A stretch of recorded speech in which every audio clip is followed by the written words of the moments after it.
बिस्मिल्लाहिर्रहमानिर्रहीम। अस्सलाम वालेकुम dear students of tenth class. My name is Ishan Ali. इस वीडियो में मैं आपके लिए लेके आया हूँ तमाम बायोलॉजी के प्रैक्टिकल की समरी जो कि फेडरल बोर्ड की वेबसाइट पे दिए गए हैं।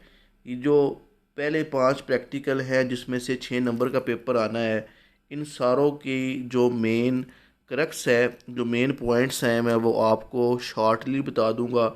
और पार्ट बी जो है जिसमें 6 प्रैक्टिकल है, इसमें से 4 नंबर का पेपर आना है। ऑलरेडी ये जो मॉडल पेपर है बायो का, इसके ऊपर मैं वीडियो बना चुका हूँ। इसको मैंने पूरा सॉल्व कर लिया है। इस वीडियो में मैं जितने भी प्रैक्टिकल आपको ऑलरेडी आपकी फेडरल बोर्ड ने दिए हैं, जो कि आप स्क्रीन पे देख सकते हैं, इन सारों को मैं जल्दी जल्दी आपको बता दूंगा सो डैट आपके जो ये 10 नंबर हैं ये सेव हो जाएं। ठीक है,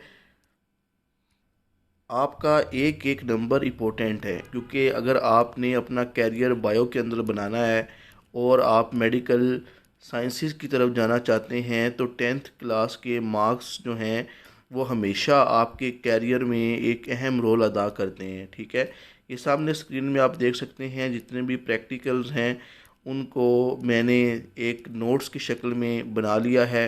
इसके अलावा हर प्रैक्टिकल के ऊपर जो शॉर्ट क्वेश्चन बोर्ड में पूछे जा सकते हैं वो भी मैं आपको फ़ौरन बता देता हूँ। ठीक है, जिस तरह जी पहला प्रैक्टिकल यहाँ पे आप देख सकते हैं वो दिया गया है कि demonstration through experiment breathing out air into lime water dead carbon dioxide is exhaled during respiration. जब भी आप सांस बाहर निकालते हैं तो उस दौरान कार्बन डाइऑक्साइड जो है वो निकलती है। कार्बन डाइऑक्साइड को किस तरह आप मालूम करते हैं, उसके लिए आप इस्तेमाल करते हैं लाइम वाटर। ठीक है, जिस तरह दो यहाँ पे आपको फ्लास्क नज़र आ रही हैं, फ्लास्क ए और फ्लास्क बी। फ्लास्क ए में जो हमारे पास ये लड़का बॉय है, ये एक्सहेल करके जब कार्बन डाइऑक्साइड यहाँ पे निकालेगा तो यहाँ पे जो लाइम वाटर है उसका रंग कैसा हो जाएगा, मिल्की हो जाएगा। ठीक है, जिससे ये साबित हो जाता है कि जब भी आप कार्बन डाइऑक्साइड जब भी आप एक्सहेल करते हैं, जब इनहेल करेंगे तो ऑक्सीजन अंदर लेके जाते हैं, और जब आप एक्सहेल करते हैं तो कार्बन डाइऑक्साइड आप बाहर निकालते हैं। ठीक है, इस पे शॉर्ट क्वेश्चन भी हम देख लेते हैं। ये जी जो आपका पहला प्रैक्टिकल है, ठीक है, इसमें से इस तरह के क्वेश्चन आते हैं कि लाइम वाटर जो है जब भी आप एक्सहेल एयर उसमें डालते हैं तो वो क्लाउडी क्यों हो जाता है। तो लाइम वाटर क्लाउडी हो जाता है जब उसमें कार्बन डाइऑक्साइड डालते हैं, क्योंकि कार्बन डाइऑक्साइड जो है वो लाइम वाटर के अंदर जो कैल्शियम हाइड्रोक्साइड है उससे रिएक्ट करती है, और वहाँ पे जब कैल्शियम कार्बोनेट के प्रेसिपिटेट बनते हैं तो वो उसका रंग जो है वो क्लाउडी हो जाता है। किसका, लाइम वाटर का। Why carbon dioxide produce during respiration, जो रेस्पिरेशन होती है उसमें ग्लूकोज को तोड़ा जाता है, ऑक्सीजन की मौजूदगी में एनर्जी रिलीज़ होती है, तो carbon dioxide as a by product के तौर पे रिलीज़ होती है और इसको हम जिस्म से निकाल देते हैं, क्योंकि ये एक फजूल चीज़ है, जिस्म को इसकी रिक्वायरमेंट नहीं है। तीसरा सवाल पूछा है what is the purpose of using lime water. Lime water हम इसलिए इस्तेमाल करते हैं कि इसमें जैसे ही कार्बन डाइऑक्साइड आती है, इसमें जब डिज़ोल्व होती है तो लाइम वाटर का जो कलर है वो क्लाउडी या मिल्की हो जाता है। उसके अलावा जी what observation indicate that carbon dioxide is present in exhaled air. ठीक है, तो कहता है कि हमारे पास जो कार्बन डाइऑक्साइड जो है उसकी जो कंसंट्रेशन जो है वो देख के हम बताते हैं कि जब भी हम ये हवा निकालते हैं अपनी मुंह से तो उसमें क्या होती है, कार्बन डाइऑक्साइड होती है। ठीक है, उसके अलावा कहता है कि हमारे पास जो आप सांस लेने का अमल है इसको कौन कंट्रोल करता है, आपके दिमाग में मेडुला ओब्लंगेटा जो है वो आपके सांस लेने के अमल को कंट्रोल करता है। ठीक है, यहाँ पे आप देख सकते हैं कि जो हमारे पास कार्बन डाइऑक्साइड का जो जिस्म के अंदर रिलीज़ होना या उसके अलावा ऑक्सीजन का अंदर आना, इस ब्रीदिंग को कंट्रोल करना मेडुला ओब्लंगेटा का काम है। उसके अलावा कहता है कि ब्रीदिंग रेट जो है जब आप नॉर्मल हालात में बैठे होते हैं, एक्सरसाइज नहीं कर रहे, तो 14 से 16 जो है बार आप 1 मिनट में सांस लेते हैं। जब आप एक्सरसाइज करेंगे तो वो रेट जो है वो बढ़ जाएगा। ठीक है, और उसके अलावा फैक्टर कौन से हैं जो ब्रीदिंग पे इफ़ेक्ट होते हैं, मतलब जो एल्टीट्यूड है, चढ़ाई जब आप चढ़ते हैं, लंग कैपेसिटी, हेल्थ, ये सारे जो फैक्टर हैं ये आपकी ब्रीदिंग रेट पे क्या करते हैं, अफेक्ट करते हैं। ठीक है, बाकी ये ग्राफ आप देख लेना कि जो आप इंस्पायर अंदर लेके एयर जाते हैं उसमें, और जो बाहर आप निकालते हैं, ये जो आप ग्राफ देख सकते हैं, ये आपकी बुक में भी दिया गया है कि कितनी एयर अंदर आती है, ऑक्सीजन 21% अंदर आती है, बाहर कितनी जाती है, 16%। ठीक है, उसके बाद दूसरा प्रैक्टिकल यहाँ पे दिया गया है, वो ये है कि आपने बताना है कि सिगरेट का जो स्मोक है इसके अंदर टार मौजूद है। ये मैंने आपको मॉडल पेपर जो मैंने आपको अपलोड किया है अपने चैनल पे, उससे आप ये देख सकते हैं कि जी जब भी सिगरेट के धुएं को अगर आप एक फ्लास्क की मदद से नोट करें, जिस तरह मैं डायग्राम में आपको दिखाता हूँ, ये आप देख सकते हैं कि डायग्राम के अंदर सिगरेट का जो धुआं है उसको जब हम एक फ्लास फनल के अंदर जब उसको हम कह लो कि एक एनवायरनमेंट दे दें, ठीक है, ऊपर से काटन का प्लग लगा के उस फनल को बंद कर दें, स्टैंड के ऊपर सिगरेट लगाया गया है, ठीक है, तो ये जो धुआं है फनल के अंदर जो है वो जम जाता है। बाद में वाइट टिश्यू लेके जब आप रब करेंगे तो वहाँ से टार जो है वो आप मालूम कर सकते हैं। ठीक है, ये उसके अलावा इस तरह क्वेश्चन आ सकता है कि स्मोकर और जो नॉन स्मोकर के जो लंग्स हैं उनमें क्या फ़र्क है। ठीक है, तो नॉन स्मोकर के लंग्स हेल्दी होते हैं, पिंक इन कलर होते हैं। जो स्मोकर हैं उनके गुर्दे काले हो गए हैं, टार जम चुका है उनमें, उन्हें बीमारियां होने के चांसेस ज़्यादा हैं। ठीक है, उसके अलावा ये एक्सपेरिमेंट है कि आपने बताना है, इन्वेस्टिगेट करना है, वाटर नेसेसरी होता है जर्मिनेशन ऑफ सीड के लिए। तो इसमें डिफरेंट एक्सपेरिमेंट हैं कि आप पैटी डिश ले लें, ठीक है, और उस पैटी डिश के अंदर ABC पैटी डिश ले लें। ठीक है, ये आप देख सकते हैं, एक पैटी डिश के अंदर जो है वो आप बीज को भिगो के रखें, दूसरे में आप पानी बिल्कुल ना दें। ठीक है, इस तरह करके आपको पता ही होगा, ये आपने पढ़ा होगा। ठीक है, तो जहाँ पे आपने अनसोक्ड सीड रखे हैं, ठीक है, जहाँ पे ड्राई कंडीशन है वहाँ पे जर्मिनेशन नहीं होगी। जहाँ पे आपने कॉटन वूल वगैरह डबो के रखी थी पानी में, वहाँ पे सीड की जर्मिनेशन हो जाएगी। ठीक है, इस पे शॉर्ट क्वेश्चन भी आ सकते हैं, वो मैं आपको बता देता हूँ। ठीक है, अच्छा जी, तो यहाँ से आप पिछले जो हमारे पास स्मोकर और नॉन स्मोकर वाला, उसके मज़ीद आप यहाँ से देख सकते हैं क्या क्या क्वेश्चन यहाँ पे आ सकते हैं उसके रिलेटेड। अब ये देखें, प्रैक्टिकल जो है वो investigation of condition of seed germination. ठीक है, तो यहाँ पे इस तरह क्वेश्चन आ सकता है कि जी how would you design an experiment to test the effect of water availability, कि आपने ये बताना है कि सीड की जर्मिनेशन के लिए पानी ज़रूरी है। इसके लिए आप क्या करें कि मल्टीपल ग्रुप ले लें सीड्स के, और डिफरेंट अमाउंट ऑफ वाटर के अंदर उसको आप रखें। एक फ्लास्क ले लें, उसमें पानी ना दें, दूसरी में थोड़ा पानी दें, तीसरी में मॉडरेट पानी दें, चौथी में ज़्यादा पानी दें। तो इसमें आप बीज रख के उनकी जो सीड की जो जर्मिनेशन है वो पानी पे डिपेंडेंट है, उसको आप बता सकते हैं।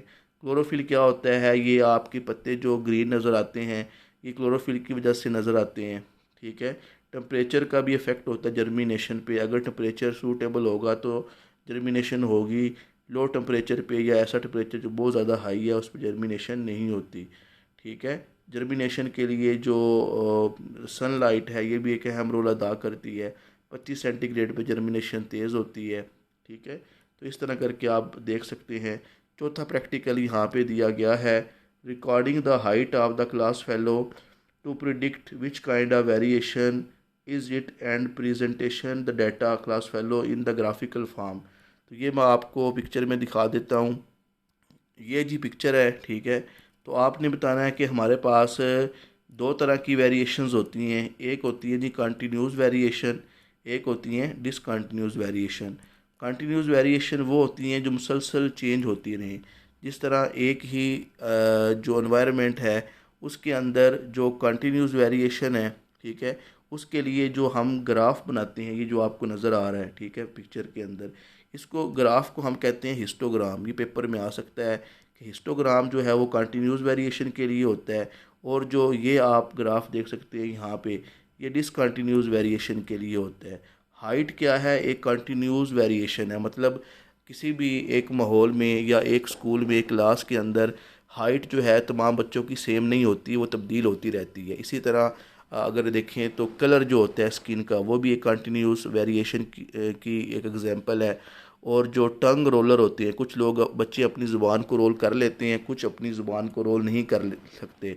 तो रोलर और नॉन रोलर क्या है, डिसकंटिन्यूस वेरिएशन है, ठीक है, जिस तरह आप यहाँ शक्ल में देख सकते हैं। तो इस पे क्या क्वेश्चन आ सकते हैं वो मैं आपको बता देता हूँ। लो जी, इस प्रैक्टिकल में आपसे ये पूछा जा सकता है कंटिन्यूस वेरिएशन और डिसकंटिन्यूस वेरिएशन में क्या फ़र्क है। तो आपने कहना है कि तब्दीलियाँ दो तरह की होती हैं, एक कंटिन्यूस वेरिएशन और दूसरी डिसकंटिन्यूस वेरिएशन। इसी तरह पूछ सकता है कि हाइट जो है ये किसकी एग्जांपल है, ये कंटिन्यूस वेरिएशन की एग्जांपल है, ठीक है। इसी तरह अगर आपसे वो पूछ लेता है कि जो हिस्टोग्राम होता है वो किसके लिए होता है, वो कंटिन्यूस वेरिएशन के लिए होता है। जो बार चार्ट है वो डिसकंटिन्यूस वेरिएशन के लिए होता है। तो यहाँ से आप कंटिन्यूस और डिसकंटिन्यूस वेरिएशन के बारे में बता सकते हैं। ब्लड ग्रुप जो है, ठीक है, ये क्या है जी, ये डिसकंटिन्यूस वेरिएशन है, ठीक है। और हाइट क्या है, वेट, स्किन कलर, ये कंटिन्यूस वेरिएशन है, ठीक है। तो यहाँ से आपने देख लेना है। पांचवा प्रैक्टिकल है investigation about the role of yeast and bacteria in fermentation of flour and milk, ठीक है। जो आप बंद खाते हैं या पिज़्ज़े वगैरह, उसमें जो फूली हुई रोटी होती है, उसमें हम क्या करते हैं, माइक्रो ऑर्गेनिजम्स का इस्तेमाल करते हैं, और उनका नाम कौन है, यीस्ट एंड बैक्टीरिया। ये क्या करती हैं, शुगर के अंदर जो कंपाउंड्स हैं, शुगर को जो होती है आटे में, उसे कन्वर्ट कर देते हैं अल्कोहल में, एसिड में, और उसके अंदर जो गैस है उसकी वजह से वो रोटी फूल जाती है। यीस्ट क्या करता है जी, जो शुगर होती है फ्लोर में, उससे कार्बन डाइऑक्साइड पैदा करवाता है और अल्कोहल पैदा करवाता है, जिसकी वजह से जो रोटी का पेड़ा होता है, डो, वो फूल जाता है और रोटी जो है वो उसका टेक्सचर भी हमें फ्लफ़ी नज़र आता है। और इसी तरह बैक्टीरिया जो है वो फर्मेंटेशन के ज़रिए दूध को थिक कर देते हैं और जो दही वगैरह बनती है उसकी एग्जांपल यहाँ से आप देख सकते हैं, ठीक है। तो ये आसान सा है, आप देख लेंगे। उसके बाद छठा प्रैक्टिकल यहाँ पे दिया गया है activity to compare the breathing rate at rest and after exercise.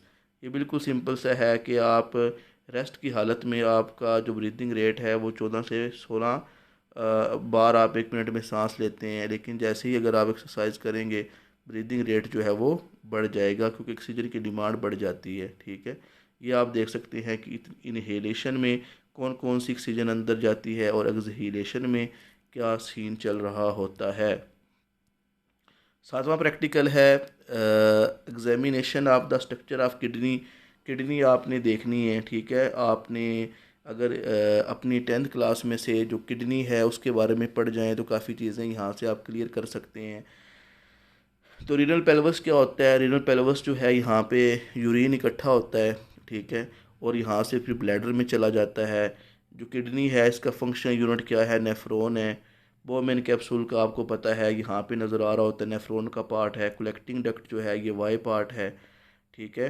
तो ये जस्ट आप देखेंगे कि नेफ्रॉन के कौन कौन से हिस्से हैं, किडनी की क्या स्ट्रक्चर है, ये देख के जाएंगे तो ये भी आपका इंशाल्लाह प्रैक्टिकल क्लियर हो जाएगा। फिर है स्टडी ऑफ द बुल आई, आठवां प्रैक्टिकल है। तो बुल आई जो है ये आपको मैं दिखा देता हूँ, ये आपको नज़र आ रही है। तो इंसान की जो आँख है उसके बारे में आप पढ़ के जाएं, ठीक है, कि उसकी स्ट्रक्चर याद कर जाएं। तो इंशाल्लाह ये स्ट्रक्चर आने के चांसेस हैं, इससे भी आपका प्रैक्टिकल जो है वो क्लियर हो जाएगा। जिसको अपनी 10th क्लास की बुक से अगर आप वहाँ से बायो का ये टॉपिक कर लें तो इंशाल्लाह ये टॉपिक क्लियर हो जाएगा। नवा प्रैक्टिकल यहाँ पे है observation of binary fission of amoeba using slide, ठीक है। आपने जो अमीबा की अंदर वहाँ पे जो अमीबा किस तरह रिप्रोडक्शन करता है उसके बारे में आपने बताना है कि अमीबा जो है ये एक प्रोटोजुआ एनिमल है। अमीबा में बाइनरी फिशन होती है, साइटोकाइनाइसिस के ज़रिए ये डिवाइड हो जाता है 2 सेल में, ठीक है।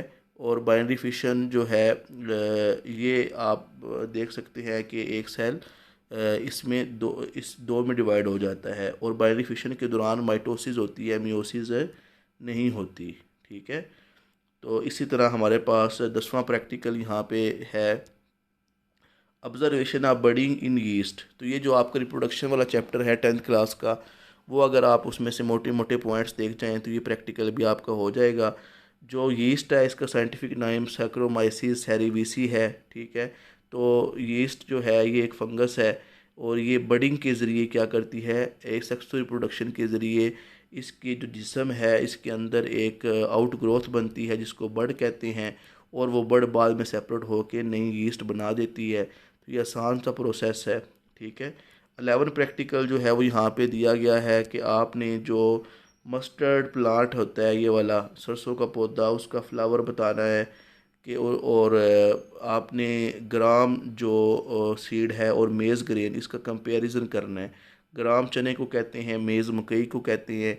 ग्राम सीड डाइकोट है, इसमें 2 कार्टिलिडन है। मेज़ जो है ये मोनोकॉट है, इसमें एक कार्टिलिडन है, ठीक है। इसी तरह एपीजियल जर्मिनेशन के बारे में आप देख लें। जर्मिनेशन जो है ये मस्टर्ड और मेज़ प्लांट में डिफरेंट होती है, दोनों की जो ग्रो करने का जो तरीका है बीज का वो डिफरेंट है। माइक्रोपाइल क्या है, ये एक स्मॉल ओपनिंग होती है बीज के अंदर, ठीक है, जिसमें से पानी एंटर होता है और बीज फूल जाता है। इसी तरह डायग्राम आ सकती है, इसमें वो पूछ सकता है ए पार्ट क्या है, स्टिग्मा है। आपने फ्लावर की जो पिक्चर है ना जो आपकी बुक में दिए गए हैं जिसके 4 पार्ट्स हैं, वो डायग्राम आप देख जाएं तो ये भी इंशाल्लाह प्रैक्टिकल आपका क्लियर हो जाएगा, ठीक है। तो ये हैं जी आपके प्रैक्टिकल। तो इसको मैं आपको और भी पिक्चरें दिखा देता हूँ।